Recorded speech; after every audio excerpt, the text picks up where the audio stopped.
Hi, welcome to my YouTube channel. ಈ ಸೀಸನಲ್ಲಿ first ಮಾವಿನಕಾಯಿ ತಿಂತಾ ಇರೋದು. ಸೀಕಣಿ ಮಾಡ್ತಾಯಿದ್ದೀನಿ. ಮುಂಚೆನೇ ನೀರಲ್ಲಿ 1/2 ಅವರ್ ಮುಂಚೆನೇ ನೆನೆ ಇಟ್ಟಿದ್ದೆ, ಅದ್ರ ಮೇಲಿರೋ ಧೂಳೆಲ್ಲ ಹೋಗಲಿ ಅಂತೇಳಿ ತೊಳಿತಾ ಇದ್ದೀನಿ. ಕೈಯಿಂದನೇ ಮಾಡಿದೆ ಜ್ಯೂಸು, ಸೀಕಣಿ ಅಂತಾರಲ್ಲ ಆ ಥರ ಮಾಡಿದೆ. ಚೆನ್ನಾಗಿ ಬಂತು. ನನ್ನ ಚಾನಲ್ ಸಬ್ಸ್ಕ್ರೈಬ್ ಮಾಡ್ಕೊಳ್ಳಿ, ನನಗೂ ಸ್ವಲ್ಪ ಹೆಲ್ಪ್ ಆಗ್ತೈತಿ. ಲೈಕ್ ಮಾಡಿ, ಶೇರ್ ಕೂಡ ಮಾಡಿ. ವಿಡಿಯೋ ಪೂರ್ತಿಯಾಗಿ ನೋಡಿ, ಇಷ್ಟ ಆದರೆ ಸಪೋರ್ಟ್ ಮಾಡಿ ಪ್ಲೀಸ್, ನನಗೂ ಸ್ವಲ್ಪ ಹೆಲ್ಪ್ ಆಗ್ತೈತೆ. ಇದೇ ಥರ ವಿಡಿಯೋ ಬಿಡ್ತಾ ಇರ್ತೀನಿ, ಸಪೋರ್ಟ್ ಮಾಡಿ ಪ್ಲೀಸ್. ನನಗೂ ಸ್ವಲ್ಪ ಹೆಲ್ಪ್ ಆಗ್ತೈತಿ.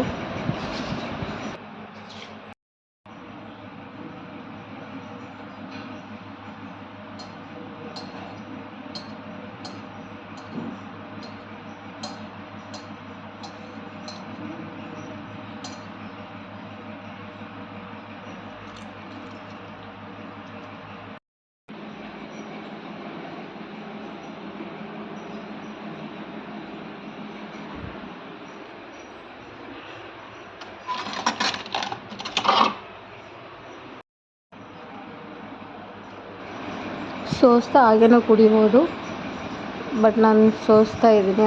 ಅದು ಚಟ್ನಿಕಾಯಿ ಅಂತಾರಲ್ಲ ಆ ಥರ ಕಾಯಿ, ಹಣ್ಣಾಗಿರೋದು. ಜಿಬ್ರೆ ಜಾಸ್ತಿ ಇದೆ ಅಂತ ಸೋಸ್ತಾ ಇದ್ದೀನಿ. ಸೋಸ್ತಾ ಹಾಗೇನೂ ಕುಡಿಬೋದು, ಬಟ್ ನನಗೇನೋ ಇಷ್ಟ ಆಗಲ್ಲ ಅಂತ ಸ್ವಲ್ಪ ಸೋಸ್ತಾ ಇದ್ದೀನಿ ಅಷ್ಟೇ.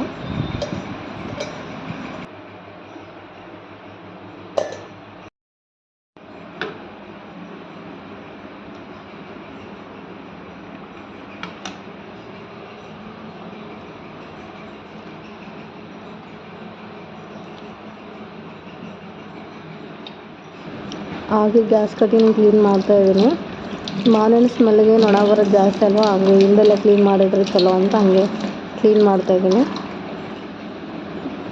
ಎಲ್ಲ ತೊಳೆದಿಟ್ಟು ಕ್ಲೀನ್ ಮಾಡಿದೆ.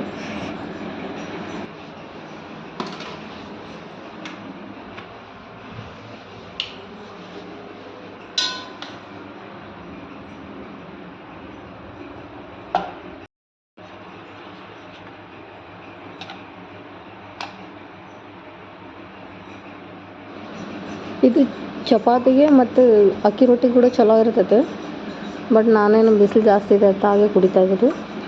ಸೋಸ್ತಾ ಹಾಗೇನು ಕುಡಿಬೋದು, ಚೆನ್ನಾಗಿರುತ್ತೆ.